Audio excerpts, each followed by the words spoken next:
The last Assassin's Creed game that I played was Black Flag, and I loved that game, but that was 10 years ago. So with Assassin's Creed Mirage coming out just now, I thought it might be a good opportunity for me to check what Ubisoft has been cooking up for the last 10 years. I finished the game in 14 and a half hours, and most of those hours have been spent on bugs. And I will show all of it to you. Let's start with the Camel. And trust me, I got a lot to say about this creature. Maybe you want to ask Ubisoft why they show a horse on the stamina bar when you're riding a camel. Anyway, I crossed the river and then I called my mount. And then this happened.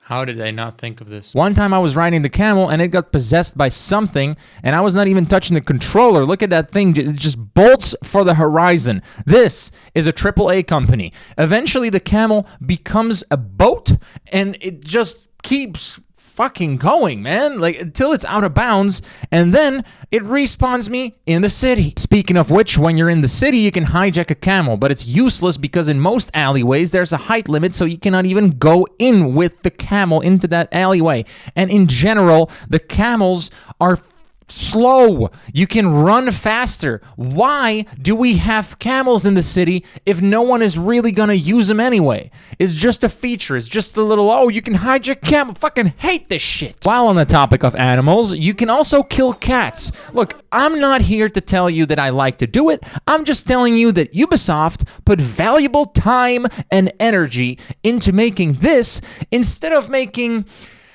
I don't know, good bell animations. This is a possessed bell, which is a result of when an NPC is swinging that thing and you kill the NPC, then that swinging bell animation is still there. I thought it was a one-time thing, but no, it is just designed this way. And to make matters worse, there's this mission where this half-naked dude is swinging the bell to alert all the guards to specifically kill me, while I am holding this dude's dead mom over my shoulders. Now, how did Ubisoft design this level where I killed all the guards and then it was just me, the dead mom, and this son that's swinging the bell? I try to kill the son because there's nothing else to kill, and he is literally my enemy.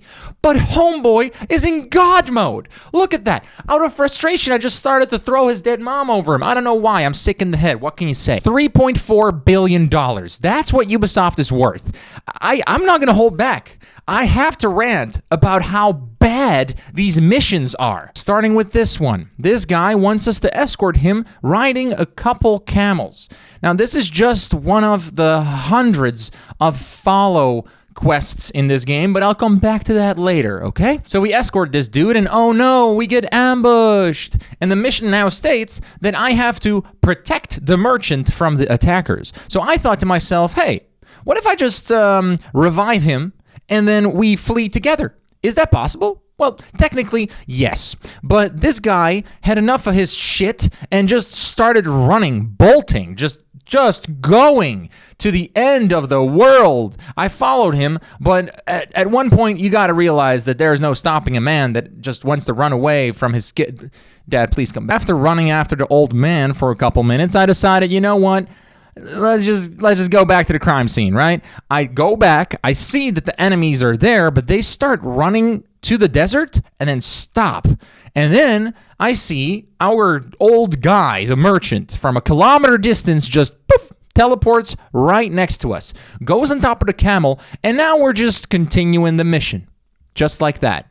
$3.4 billion company. In this mission called The Return, I am in a group of rebels, and we have to get out of a building where there's a lot of guards. The mission states, leave the Great Garrison. So I just leave the Great Garrison.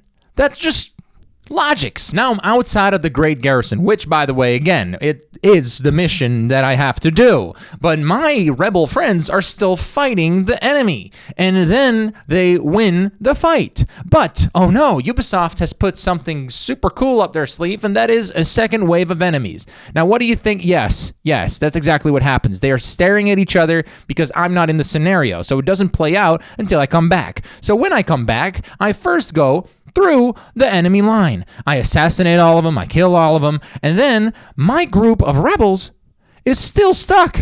They're all grouped up in 1 square meter because that's how it is coded. I don't know how $3.4 billion cannot fix this problem, but apparently it's still there. This weird thing Ubisoft does when it gives you a quest, but it's just forgetting to tell you that there's only one singular approach to that quest. In this mission called Of Toil and Taxes, there's one very clear mission, and that is to assassinate the tax collector Al-Anka. Okay, that's pretty clear. Nice and simple. So I storm the house, I ignore the guards, I go up the staircase, there he is, I have to assassinate Al-Anka the tax collector. That's him. That's Al-Anka, the tax collector. Now, what do you think is going to happen? Yes, he's going to run away. He's invulnerable. I cannot go after him. Then I go after him. I'm fucking beating him, but he doesn't die. So now I have to just kill all the guards, and in crossfire, as some collateral damage, this guy died. But notice how it doesn't tell you that I can confirm the kill just yet. So after I kill all the guards, now there's a prompt. Look at it. It says confirm kill. So you tell me, was it really a mission that was assassinate Al-Anka, the tax collector? Or was it go into the house, kill all the guards, and only after you killed all the 5 guards? I'm freaking out. I hope I'm making my point quite clear. And don't tell me that I'm taking these missions too literally, because in this mission called The Hunter, it says that I have to rescue the prisoners or something. So I go in, I run around, I don't fight anyone, I open cages, I untie zip ties or ropes or whatever. All these prisoners are running away, and it's going great. Does it look silly? Yeah. Am I literally doing the exact thing that the game asked me to do? Yeah. Is it designed this way? Yeah. Am I obsessing over silly little video games because I'd never had a proper father figure in my life? Yeah. But when you continue this mission, you have to follow Ali with his rebel party. Now, before I make the next point, I have to address something else. I have to thank Ubisoft personally for pushing the envelope in the gaming industry right now in 2023. Thank you. Thank you for giving my character cardio training through all these countless following quests. It's the most interactive and engaging gameplay that I've seen in a video game that's all about assassinating people and parkour. Even if it's to follow a dude from the front of the house to the back garden for 20 meters in excruciatingly slow manner just so we can talk privately now. Or utilizing this intuitive gameplay feature in the final act, the finale, the climax, the moment suprême of the game, where we have to follow not 1, not 4, but 5 red smokes and not run. We have to walk to them. This was so much fun. Then there's this mission where I have to follow an NPC, and when he detects me, I am forced to sit on a bench, press a button, and look at a time lapse of the sun going down and then back up again.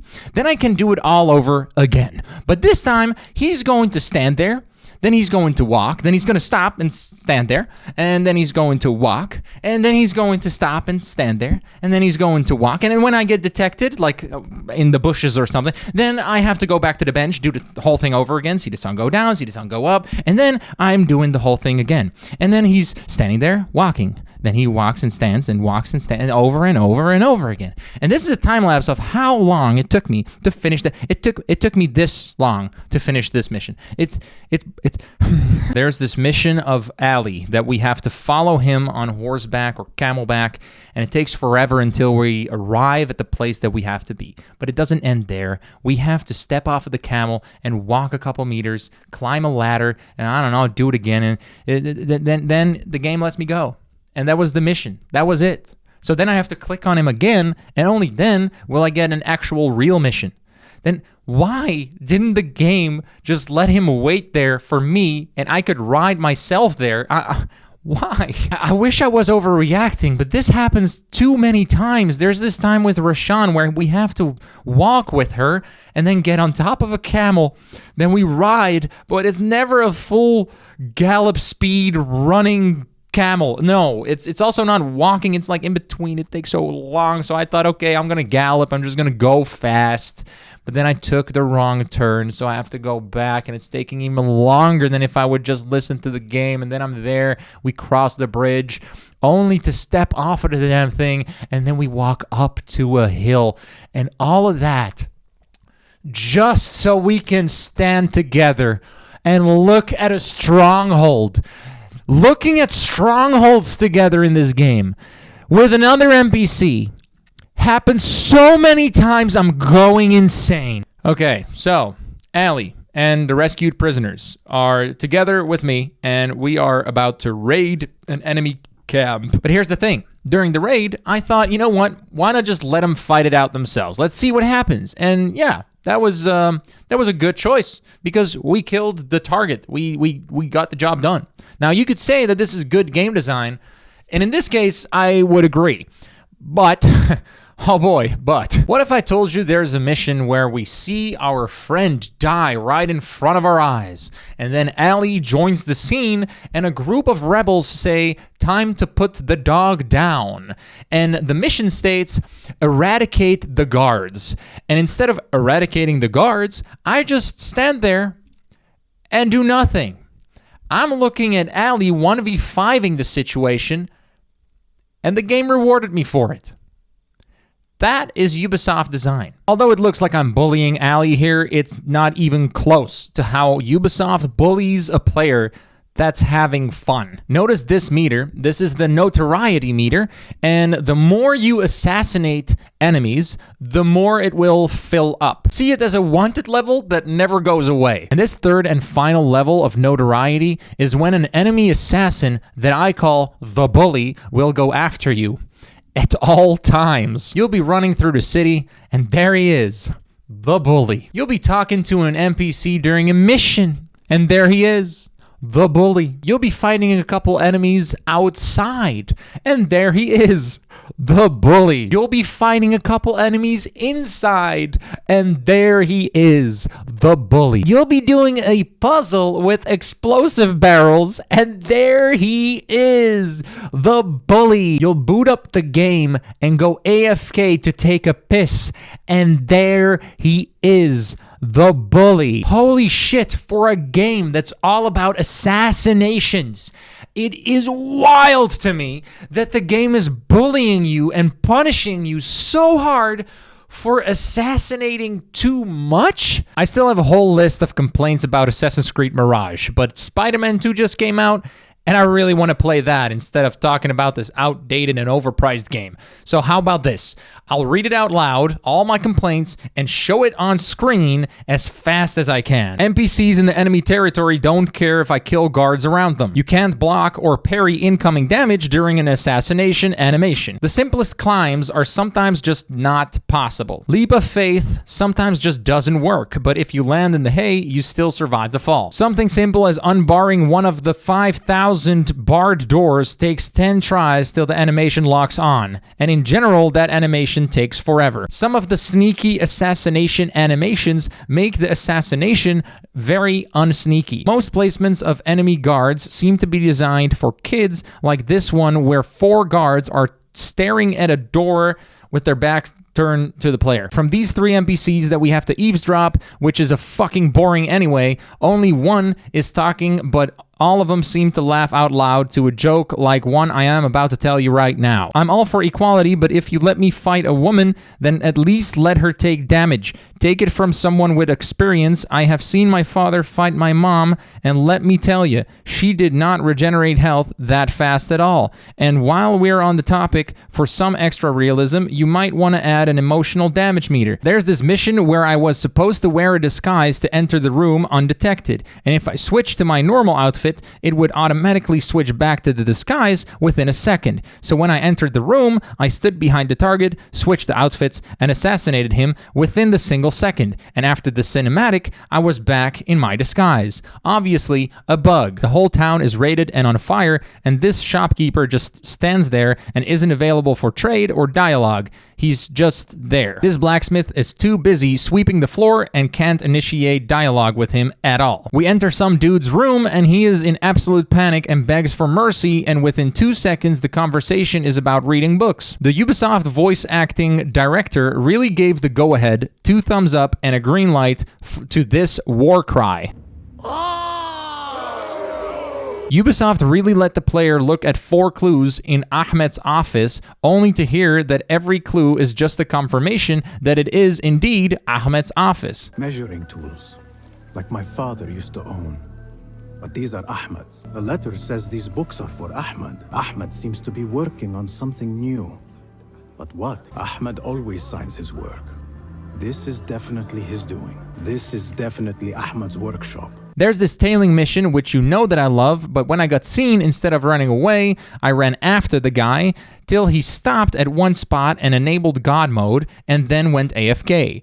No matter what I did, he didn't die. The long-distance horse rides are extremely boring with absolutely nothing happening during the ride. This makes synchronizing those fast travel towers more of a mandatory job rather than a fun activity. Also, it's really easy to sell your open world game this way, that it's super huge and stuff. At the end of this cinematic, there's a half-naked dude in the bathroom, but in the game, he vanished. There's this fetch quest where you have to walk down the street to kill 5 grown men for a box of tea leaves, which you then have to carry back up the street, and when you arrive at the guy, this dude has the audacity to ask you to follow him inside the house slowly, and this whole mission is absolute dogshit. At the end of a main mission, the head target that we have to assassinate just stands there in an empty room waiting to be assassinated. They really didn't even try on this one. There are certain objects that are low to the ground that my guy wants to parkour on, even if it cost him his life. If I mark a quest item, I only see a white dot in the game, but if I unmark the quest item, I have a white dot and the quest item icon in-game. I freed a prisoner from a top security stronghold only to see him run past the very guards that were holding him prisoner, to which they didn't even react to. The UI is extremely slow. Switching pages takes forever with a fade in and fade out animation with each page. Browsing through your quest is painfully slow, where you have a slow moving cursor and the quests are miles away from each other and they don't have an indicator of distance. So you have to select a quest, then go to the map, then go back to the quest and click another quest and go repeat the whole thing if you want to see how far of a distance each quest is, and remember it in your head. It sucks. The animation of unlocking a new tool level takes forever. I want to thank all my Patreons because without your support, it would not be possible for me to make these videos. All of you right here on screen, thank you so much. I hope you understand that I cannot read out all the names because that would take way too long. And in conclusion, to Assassin's Creed Mirage, it's a good game for 20 bucks, not 50, 20. All right, see you in the next video. Thanks for watching, man.